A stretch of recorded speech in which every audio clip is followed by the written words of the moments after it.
É com grande satisfação que iniciamos o seminário Oportunidades Econômicas no Contexto das Mudanças Climáticas, uma realização da Coalizão Brasil, Clima, Florestas e Agricultura, da União Internacional pela Conservação da Natureza e do Museu do Amanhã. Paralelamente, estaremos realizando a Cúpula Latino-Americana de Investimentos em Restauração de Paisagens e Florestas, com a participação de representantes de vários países latino-americanos, cujos resultados serão apresentados de forma sucinta na sessão de amanhã à tarde. Agradecemos o apoio do Ministério Norueguês para o Clima e o Desenvolvimento, da TNC, do WRI e da WWF, sem o qual não teria sido possível realizar este evento. Também queremos agradecer a parceria da CI, do CBEDES e da FBDS. Senhoras e senhores, para fazer a abertura deste evento, convidamos o senhor Ricardo Piquet, diretor-geral do Museu do Amanhã.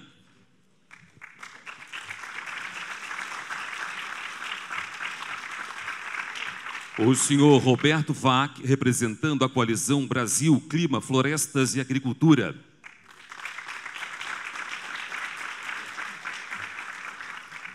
E o senhor Vitor Inchausti, diretor regional da UICN. Gostaríamos de passar a palavra ao senhor Ricardo Piquet. Bom dia a todos e a todas. Bom, sejam muito bem-vindos aqui ao Museu do Amanhã. Queria cumprimentar Roberto Vac, coordenador da Coalizão Brasil, e Vitor Inchausti, diretor da UCN, parceiro nosso aqui do museu. Dizer que é uma satisfação tê-los aqui conosco nesta manhã. Esse encontro integrado, que na verdade foi gerado de uma conversa de Alfredo com Miguel, como tudo que acontece de bom numa conversa informal, quase de um boteco, mas de um café, para poder juntar esforços por causas comuns. Mas eu queria dizer a vocês que a satisfação de unir aqui a Coalizão Brasil e a União Internacional para a Conservação da Natureza e aos vários parceiros e amigos que estão aqui, alguns já estão sócios de carteirinha aqui do museu, dessas causas comuns que nós estamos abraçando. E realizarmos dois eventos paralelamente, o Seminário de Oportunidades Econômicas no Contexto das Mudanças Climáticas e a reunião da Cúpula Latino-Americana de Investimentos em Restauração de Paisagens e Florestas. Então, esse espaço, esse museu, inaugurado em dezembro passado, acho que é uma unanimidade como cidadão do Rio, cidadão brasileiro. Esse é um acerto, é um espaço fantástico, que conseguiu aqui nesses 5 meses de operação, de uma junção de esforços de várias mãos, a começar pela Prefeitura da cidade do Rio de Janeiro e da Fundação Roberto Marinho, conseguir montar esse espaço com o desafio de um equipamento sustentável, inovador, marcante na paisagem do Rio de Janeiro, mas também trazer um conteúdo relevante que pudesse conversar com todos sobre o amanhã. Esse amanhã definido como um horizonte de 40, 50 anos, que é feito a partir das ações de hoje. Já passaram por aqui, desde dezembro, 500 mil pessoas, mais de 500 mil pessoas, mais de 100 mil pessoas por mês. Mas mais relevante do que esse volume de pessoas é o perfil dessas pessoas, que nós pesquisamos em janeiro, é o perfil mais variado de idade, de classe social, onde quase 40% das pessoas ou nunca tinham vindo ao museu, ou se vieram faz muitos anos atrás, nem lembravam. E mais, o comportamento dessas pessoas em respeito total por esse equipamento público, que é de todos, e, portanto, não é o que alguns pensam que não tem dono, pelo contrário, tem muitos donos. Não tivemos sequer nenhuma ocorrência, nenhum entrevero, nenhuma ocorrência policial, nenhum tumulto nesse espaço, onde, em alguns momentos, contra a nossa vontade, tivemos quase 4 horas de fila de espera para esses usuários, visitantes, empolgados e respeitosos com esse bem público. Bom, mas se torna um espaço turístico, um espaço cultural, mas mais do que isso, que é o nosso desafio de manter o nome do amanhã nesse museu, é criar oportunidades como esta, encontros como este, de debate, de provocação, de inspiração, por causas comuns. Então, acho que esse é um espaço para reflexão, debates que possam impactar no nosso amanhã, como esses que serão abordados nesses 2 dias. As condições de vida no nosso planeta daqui a 50 anos dependem do que somos capazes de fazer hoje. Os desafios que temos pela frente não são simples e os desafios acordados em Paris, muito menos. Como viabilizar financeiramente e culturalmente as transformações que precisam ser realizadas no nosso sistema de produção e nos nossos hábitos de consumo. Quais as oportunidades e ameaças que temos pela frente? Precisamos encontrar essas respostas para essas e outras perguntas que estão a nos desafiar. O Museu do Amanhã se situa sobre 2 pilares éticos, a sustentabilidade e a convivência. A sustentabilidade tem ocupado boa parte da nossa pauta, mas a convivência tem tomado esse espaço, felizmente. E no próximo dia 16 de junho, faremos aqui no auditório, e aproveitamos para convidar todos vocês, um evento para discutir uma outra questão que se torna mais grave ainda a cada dia, o crescente número de refugiados em todo o mundo, que hoje já supera a marca de 60 milhões de pessoas. Na ocasião, vamos conhecer os dados mais recentes apresentados pelos relatórios e as importantes análises dos estudiosos. Mas vamos dar também voz aos próprios refugiados para contarem suas histórias e os desafios que enfrentam a cada dia. E provavelmente teremos um time aqui nesse museu de refugiados para nos ajudar na missão de atender aos milhares de visitantes no período das Olimpíadas. Acima de tudo, o Museu do Amanhã pretende ser esse local dinâmico e vibrante, abrindo espaço para a diversidade e para a pluralidade. O Museu do Amanhã, como já disse aqui, pertence à Prefeitura da cidade do Rio de Janeiro e é gerido pelo IDG, é um instituto, uma OS, a qual eu lidero, e contratada por licitação pública com o propósito de fazer a melhor gestão possível de um espaço público pela sociedade civil organizada, com uma boa governança, com uma estrutura transparente, na base da meritocracia e no uso adequado dos recursos. Bom, por fim, faço votos que esse encontro traga bons resultados e que possamos, através do debate e da discussão, encontrar elementos que nos ajudem a construir o amanhã que queremos. Muito obrigado, bom dia a todos.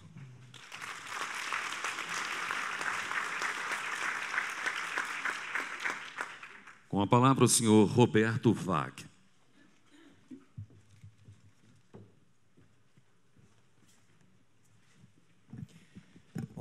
Bom dia a todos. É muito especial estar aqui hoje nesse 1 ano e meio de vida da coalizão. Eu vou começar citando uma frase do Humberto Eco. Ele diz: eu pertenço a uma geração perdida e só me encontro quando convivo em grupo com a solidão dos meus semelhantes. Eu vou explicar por que essa questão é uma frase que está no pêndulo de Foucault, tem tanto a ver com o mundo da coalizão.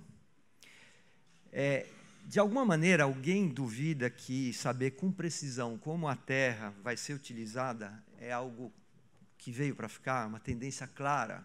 Não dá mais para imaginar que o planeta, as áreas urbanas, ou principalmente as áreas rurais e as áreas de conservação, serão simplesmente abandonadas ou deixarão de ser extremamente observadas pela sociedade como um todo. Então, acho que ninguém duvida, ou pouca gente duvida, que monitorar esse uso da Terra com instrumentos cada vez mais sofisticados, como satélites, todos os mecanismos de georreferenciamento, geoprocessamento, é algo que é inexorável. O mundo já tem esse tipo de instrumentação. Alguém duvida que transparência é algo que também não tem como evitar e que a sociedade, de alguma forma, vai ser quem vai outorgar as licenças para operar?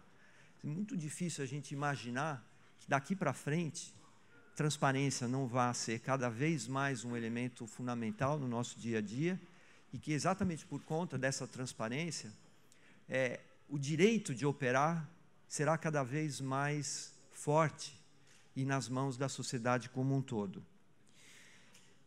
Alguém duvida que, de alguma maneira, o uso dos recursos naturais, especialmente terra e água, será fortemente otimizado?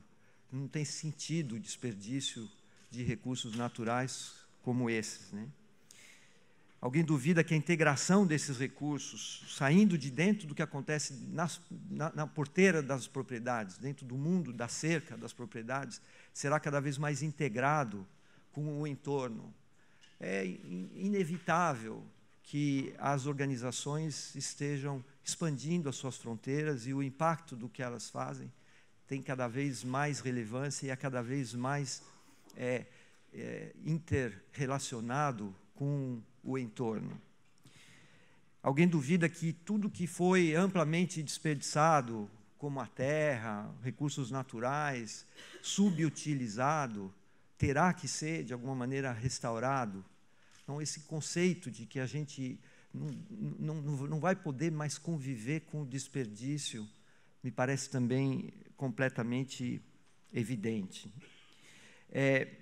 E acho que pouca gente duvida também que a produção de bens e serviços gerando externalidades será cada vez mais observada. O mundo do que acontece fora da atividade de produção, aqueles impactos, tanto positivos quanto negativos, serão cada vez mais reconhecidos. Ou seja, as organizações não poderão mais simplesmente gerar externalidades e conviver como isso fosse algo desimportante.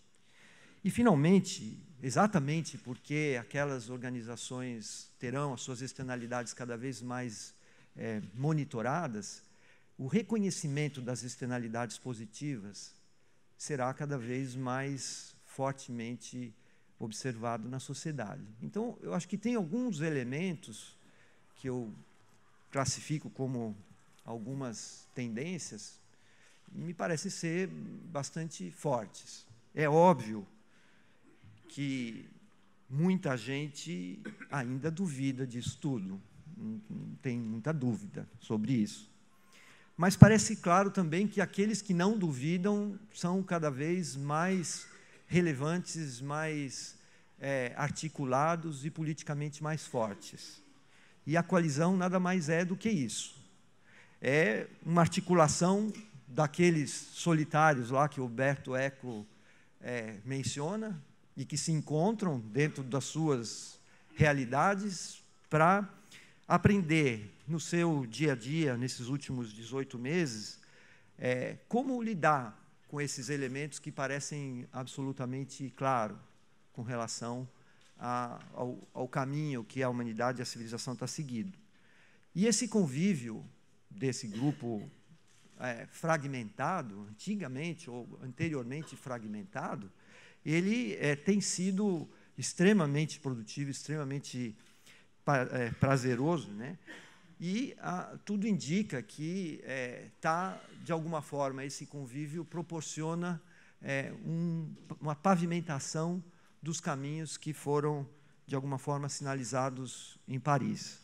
Como vocês sabem, a coalizão, de alguma forma, se estruturou para que o Brasil pudesse ter uma participação relevante em Paris, especialmente no que se refere ao uso da terra e ao mundo do uso da terra com baixo carbono e a produção de commodities, de alimentos, de energia, de fibras voltadas para baixo carbono.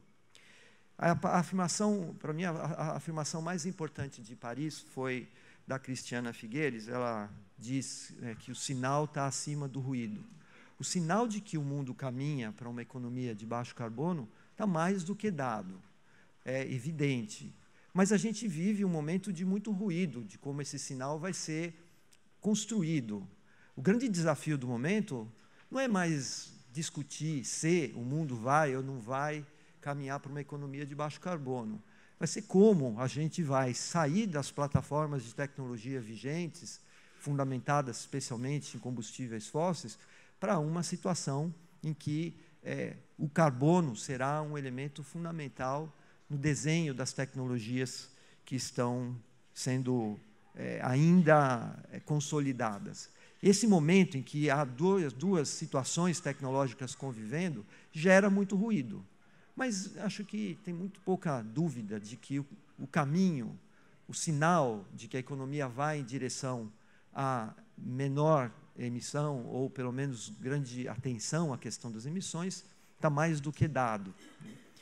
E, de certa maneira, as iniciativas como a Coalizão buscam lidar com esse ambiente do ruído. É óbvio, a gente tem ainda muita incerteza nesse campo, e é justamente iniciativas como a Coalizão que buscam reduzir as incertezas, buscam construir os caminhos para que esse sinal efetivamente se consolide. E acho que o que parece claro é que Paris não deu um sinal, Paris leu um sinal. Eu acho que essa diferença é muito forte.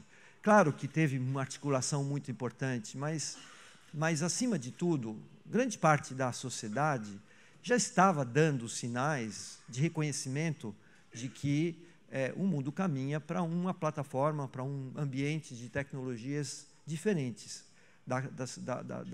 daquelas que ainda prevalecem de certa maneira. Então, esse sinal de que a sociedade, de alguma forma, já estava amadurecendo os caminhos para a economia de baixo carbono, de alguma maneira foi lido por todos os atores de Paris e decodificado no acordo. Para mim, esse momento, o fato da Coalizão, por exemplo, estar em Paris com mais de 80 pessoas, entre empresários, associações de classe, os mais diversos atores, não é irrelevante, né? A presença do setor empresarial junto com a sociedade civil, falando em uníssono sobre a importância dos elementos da consolidação dessa economia de baixo carbono no uso da terra, foi anterior ao acordo, de certa forma. Ele participou da pressão para que o acordo saísse, assim como houve uma participação relevante na, por exemplo, construção dos INDCs brasileiros, né? Então, são esses elementos que, para mim, mostram claramente que, de alguma maneira, a sociedade já estava sinalizando tudo isso e, na realidade, Paris teve uma capacidade importante de ler esses sinais e traduzir nesse acordo.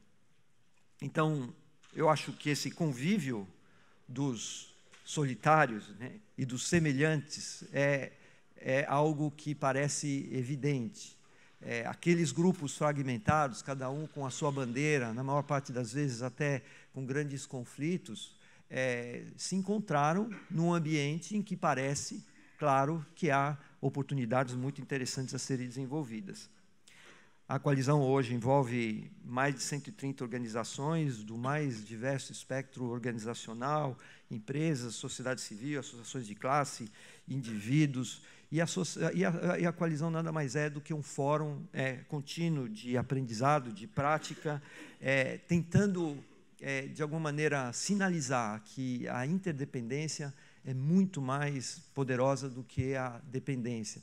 A relação entre esses diversos atores no uso da terra também é evidente, né? É claro que todos os aprendizados que nós temos tidos com as questões das mudanças climáticas, com as questões hídricas, etc., indicam que há uma interdependência fortíssima entre todos os atores que lidam na terra e que não adianta esses atores continuarem com um ambiente de conflito. Esse é um entendimento relativamente óbvio.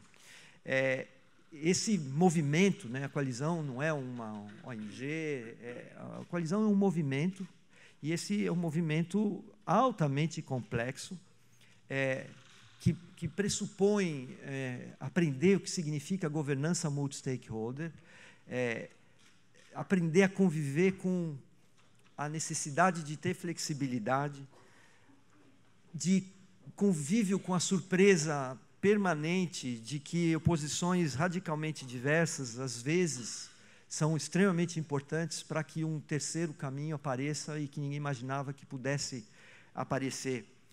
A Coalizão, também os membros, especialmente os que que participam dos grupos de trabalho, e a gente vai ouvir bastante sobre eles durante hoje e amanhã. Esses grupos de trabalho engolem sapos todos os dias, então a gente está aprendendo a lidar com uma gastronomia de sapos realmente muito forte, e também aprendendo a lidar com vários elefantes que insistem em permanecer em cima da mesa. Então, a coalizão vive com sapos e elefantes o tempo inteiro, mas esse convívio com essa fauna tem sido extremamente rica, né? E, acima de tudo, a gente aprende a importância da paciência, a gente aprende a importância do silêncio, às vezes, em que você tem que aceitar e ir construindo o caminho com base nessas oportunidades de relações, acima de tudo, humanas. E essas relações humanas é que, aos poucos, vão consolidando as relações de confiança. Então, a implementação desse caminho da economia de baixo carbono, a redução dos ruídos desse sinal que está claríssimo, depende muito dessas relações de confiança.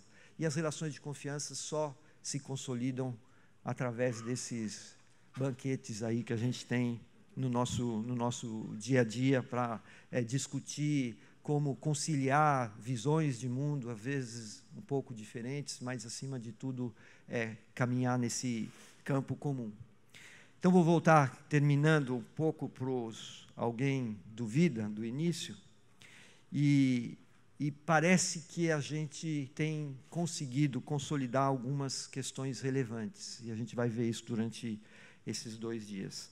Primeiro, que uma efetiva implementação do Código Florestal, tendo o CAR como um pilar central e, acima de tudo, transparência absoluta da informação do que acontece na Terra, é algo que o grupo da coalizão está, de alguma forma, advogando e conseguindo fazer com que essa agenda, no mínimo, não retroceda, mas que avance com bastante consistência. A palavra-chave nessa ação, nesse movimento da coalizão, no que se refere ao Código Florestal, é transparência. A gente precisa, finalmente, ter absoluta transparência de como o território, a terra, é utilizada no Brasil. A segunda frente é a crescente participação da agricultura de baixo carbono no cenário da produção de alimentos no Brasil. Isso está relacionado a um tema central, que é a eficiência no uso dos recursos, e que externalidades positivas são reconhecidas e recompensadas. Então, voltando lá para alguém duvida de que transparência veio para ficar, o código tem esse pilar da transparência, e a agricultura de baixo carbono está ligada àquele a quem duvida de que basicamente os recursos têm que ser mais eficientemente utilizados, e também que vai haver um reconhecimento pela sociedade, pelos atores diversos da sociedade, incluindo os financeiros e os comerciais, de que externalidades positivas precisam ser reconhecidas e recompensadas. Uma terceira frente importante da coalizão é a efetiva restauração florestal, o INDC, os 12 milhões, todos os desafios que isso representa, mas a integração dessa restauração florestal com a produção de alimentos, de energia e fibras, e com um contundente provimento de serviços ambientais relacionados a isso. Ou seja, mais uma vez, a gente está falando de eficiência no uso de recursos, grande parte da terra, de alguma forma degradada, terá e poderá ser restaurada, recuperada, reflorestada, né? E, através desse mecanismo, também associar a ele reconhecimento de que externalidades positivas terão, de alguma forma, um papel importante nessa nova economia que se consolida. A quarta frente é uma vigorosa retomada da Agenda Nacional de Bioenergia. O Brasil é um líder inquestionável nesse campo, andou e está ainda sofrendo um pouco as dificuldades aí das incertezas da política, mas não há a menor dúvida de que toda a história do etanol e agora as oportunidades ligadas ao biodiesel e também à energia de segunda geração, vindo de florestas e todo o universo aí dos biocombustíveis em geral, é algo que precisa ser fortalecido e retomado como política pública. Então, um quarto pilar importantíssimo da coalizão, como disse, além da transparência do código, além da disseminação mais ampla da agricultura de baixo carbono, da restauração florestal, é a retomada da Agenda Nacional de Bioenergia. A quinta frente é absolutamente central e se refere à metade do nosso território, que é a economia da floresta tropical. A floresta tropical, historicamente, é relegada aos 3 Is, que são a informalidade, a ilegalidade e a impunidade. Mais de 80% do território da produção da Amazônia tem algum grau de informalidade. A gente diz a economia da floresta tropical hoje é uma economia essencialmente informal e ilegal. O grande negócio ainda é a madeira ilegal. O segundo negócio é venda de documento para esquentar a madeira ilegal. E aí vem o terceiro, que é algum tipo de produção madeireira responsável. Então, a consolidação dos sistemas de rastreabilidade para que a produção de madeira e consolidação de uma economia da floresta tropical seja efetivamente implementada.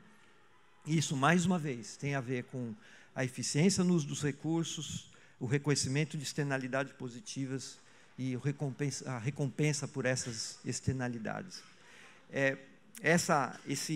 Esses 5 pontos que eu já mencionei, tem um sexto que é fundamental, que é a eficaz remuneração por serviços ambientais através do reconhecimento do valor do carbono, dos mecanismos de transação a eles associados. Então, aqui esse pilar tem a ver com essa visão de que externalidades positivas serão reconhecidas e recompensadas. No fim, esses 6 pontos que a coalizão endereça no que se refere ao uso da terra, eles podem ser resumidos em 3 grandes pilares. Primeiro, transparência é fundamental no uso desses recursos. Segundo, maior eficiência no uso dos recursos naturais de uma forma geral.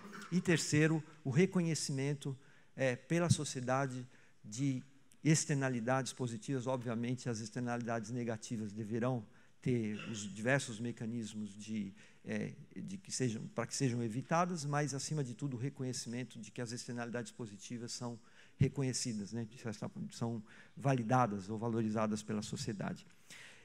Uma 7ª linha é que o Brasil tem uma oportunidade fundamental de compartilhar tudo isso com, especialmente, os países do Hemisfério Sul.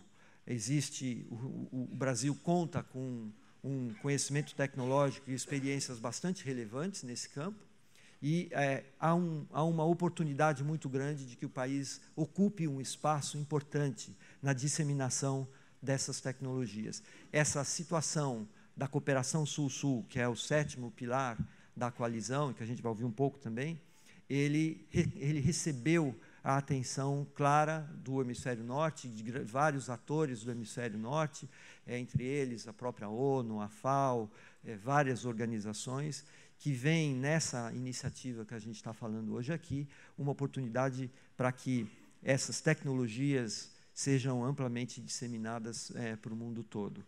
Então, terminando, acho que a coalizão, nesses 18 meses dessa intensa, profícua e várias vezes dolorosa convivência, né? Acho que vários dos atores, a Luana aí, que lidera esse processo desde o início, sofre bastante os debates e as dificuldades da implementação de todos esses elementos no dia a dia, mas esses atores que estavam lá inicialmente solitários com as suas agendas, de alguma maneira, em conjunto, estão conseguindo trocar uma das mais poderosas preposições da linguagem universal, que é o E, que é o ou pelo E. A gente está realmente conseguindo deixar para trás o paradigma de produzir ou conservar e começar a consolidar o paradigma de produzir e conservar ao mesmo tempo. No fundo, a gente pode brincar que a grande síntese da coalizão é a substituição da preposição ou pela preposição e no que se refere à conservação e produção. e acho que poucos países do mundo, acho que todos nós reconhecemos, têm as condições para jogar esse jogo de uma maneira de grande escala, de uma maneira muito relevante, não só para o país, mas para o mundo todo, independentemente das turbulências políticas. A coalizão, de alguma maneira, mostra que a sociedade consegue se articular, consegue avançar com uma agenda complexa como essa, mas principalmente nesse entendimento de que esse convívio pode ser, acima de tudo, muito prazeroso e construtivo. Então, acho que é com esse espírito que a gente continua e que a gente traz, de certa forma, o mundo da coalizão para compartilhar aqui, nesse espaço tão simbólico, com a sociedade como um todo, os caminhos que a gente está construindo. Então, obrigado pela oportunidade de estar aqui hoje. Obrigado a vocês todos por estarem aqui. Gostaríamos de convidar para a sua saudação o senhor Vítor Inchausti, por favor.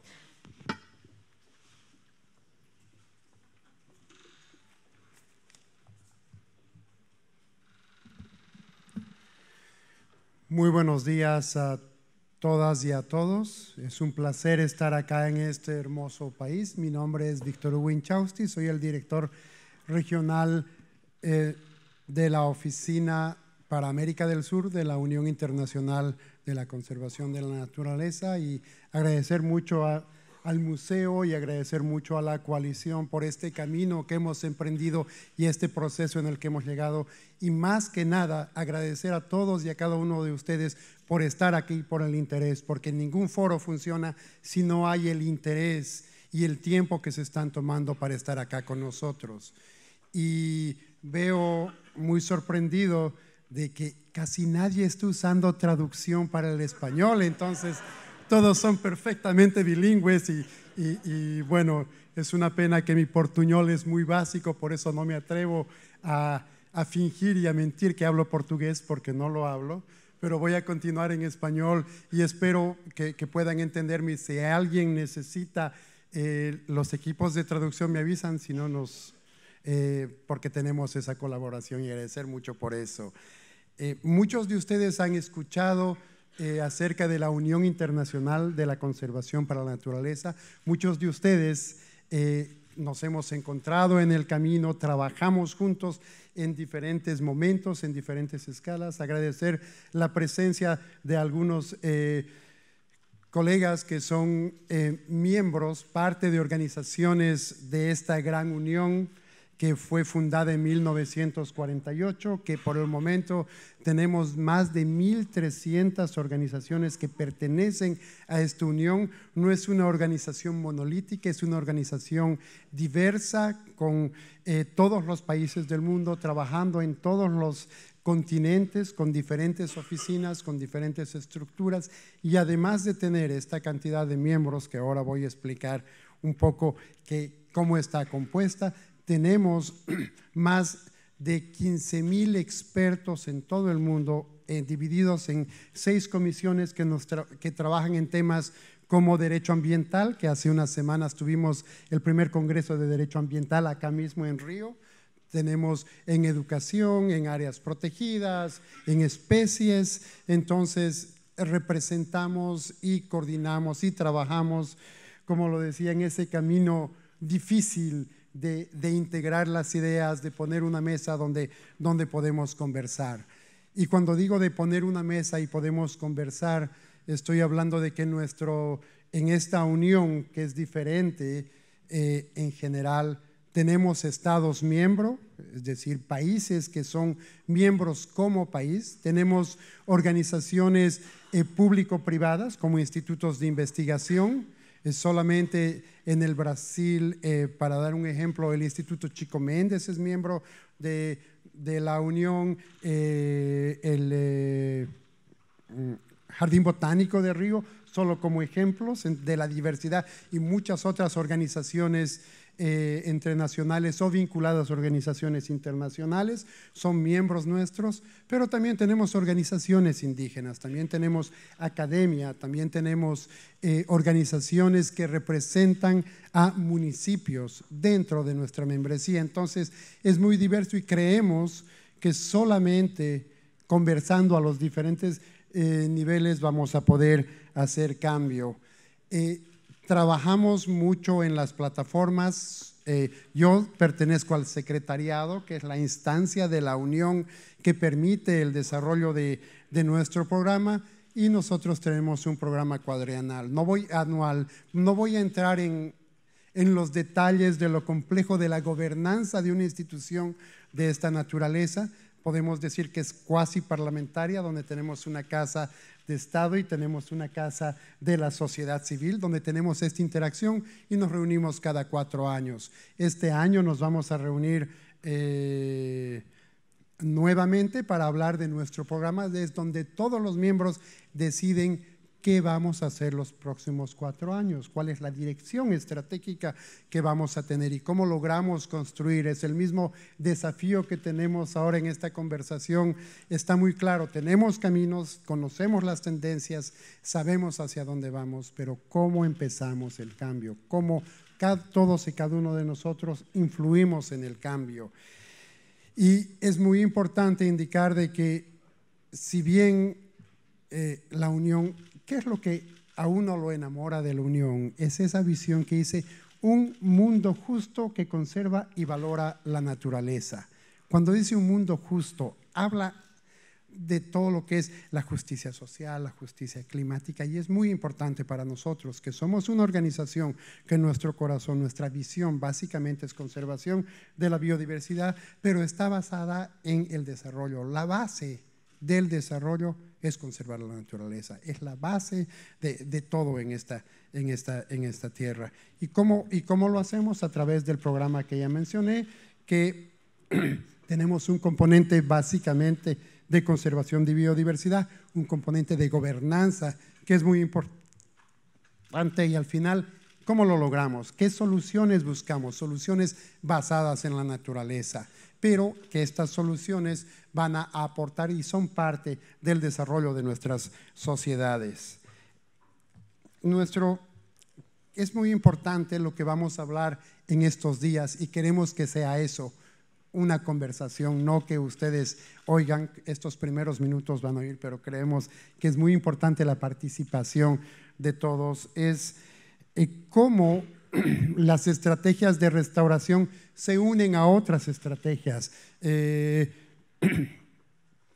Adaptación basada en ecosistemas, soluciones naturales, áreas protegidas, conservación de especies, servicios ecosistémicos y todos los otros procesos, cómo logramos integrar en estos procesos e implementar realmente, cómo la restauración juega un papel clave y cómo puede también la restauración empezar a hacer esos puentes en las grandes convenciones internacionales que nuestros países hace mucho han firmado, se han comprometido, incluso han refrendado mediante ley de la República, y cómo estamos avanzando. Entonces creo que va a ser una conversación muy interesante. Y hay una de las convenciones que normalmente no la hablamos mucho, que es la de desertificación. Creemos que es una convención muy importante. ¿Cómo logramos integrar estos procesos en la convención de desertificación, cambio climático, conservación de biodiversidad? Y creo que estos puentes, estas conversaciones nos van a ayudar mucho para seguir hacia adelante, integrando las herramientas. No hay una sola respuesta. Somos una sociedad global diversa, con muchas visiones. Las respuestas son muchas, variadas a diferentes niveles, y tenemos que buscar que conversen entre ellas, y eso creo que es muy importante. Y me encantó estar en este museo, que es el Museo del Mañana, que creo que podría ser la traducción al español más adecuada, que para mí es muy importante, y es muy importante ver tanta gente joven acá en esa responsabilidad generacional que tenemos. Muchos de nosotros ya estamos algún tiempo trabajando en este proceso, pero necesitamos trabajar juntos, todos juntos. Es importante estas sinergias y agradecer muchísimo la presencia de colegas de Argentina, Brasil, Colombia, Costa Rica, Ecuador, Guatemala, Honduras, México, Paraguay, Perú, República Dominicana y Uruguay, que están presentes acá con nosotros, y eso representa esa integralidad en el continente latinoamericano, que creo que es muy importante. Estas conversaciones que estamos con estos países, cómo logramos integrar en este momento que estamos hablando nosotros de un tema muy específico, muy cerca de acá, en esta misma ciudad. Ayer también están hablando los colegas que tienen que ver con la Organización Panamericana de la Salud, que tienen que ver con el concepto de una sola salud, que en algún momento podemos conversar, lo que está vinculado a cómo la medicina veterinaria, la medicina humana y el estado o la salud de los ecosistemas se integran desde una visión de agricultura. ¿Cómo logramos tener ese puente nosotros? Es el gran desafío con los otros ministerios, con los otros sectores. Nosotros estamos hablando acá, pocas cuadras de acá, están también hablando de algo parecido. Ese es el puente y ese es el rol que cada uno de nosotros tiene que jugar, ser estos embajadores y la interacción. Y creo que con estos países que estamos acá vamos a seguir trabajando en los diferentes foros, a los diferentes niveles con otros países. Yo soy boliviano, muy cercano a Brasil, porque tengo parte de la familia viviendo en la frontera, tal vez ciudades brasileras que ustedes no han oído nombrar, Epitazolandia y Brasilea, que están en el Acre. Sí, Acre. Entonces, en la frontera con Bolivia. Entonces estoy muy cercano y entiendo bien esa relación. Yo no diría los bolivianos, los brasileros. Como acá todos hablan español, en Cobija, en Pando, todos hablan portugués. Entonces es una interrelación y nuestras sociedades están unidas. ¿Y cómo logramos tener esta visión conjunta? Ver que las transformaciones que hemos hecho en nuestros sistemas, en nuestros socioecosistemas, si quieren llamarlos, en muchos casos tienen que ser restaurados, tienen que ser redireccionados, y de eso vamos a estar hablando hoy día, que es muy importante. Y es para eso que tenemos todas estas herramientas, todo este conocimiento. Nuestras sociedades solo van a avanzar, como lo está haciendo las diferentes organizaciones, de que mostremos el conocimiento que hay y cómo nuestras decisiones pueden ser basadas en el mejor conocimiento posible. Y no solamente hablo del conocimiento tecnológico, del conocimiento científico, sino también del conocimiento social. Muchas intervenciones, cuando no son tomadas o considerando los factores sociales y solamente otros factores, pueden dar resultados que no necesariamente van hacia lo que esperábamos. Entonces, esta integralidad, interdisciplinaridad es fundamental, y eso es lo que queremos hacer, y estas son las conversaciones que tenemos que tener. Solamente para finalizar, porque es muy importante que entremos en materia en el resto del día, es cómo el rol de cada uno de nosotros, no solamente de la cooperación internacional, no solamente de las grandes organizaciones, sino de nuestras autoridades a nivel local, a nivel subnacional, a nivel nacional, a nivel continental, y todos, cada uno de nosotros podemos ver cómo debemos invertir nuestro tiempo, nuestros recursos en mantener la naturaleza para poder mantener nuestras sociedades, con todos los problemas que hay, con todas las dinámicas que van a ocurrir, las dinámicas que están pasando, hacia dónde estamos, como dirían, encaminados.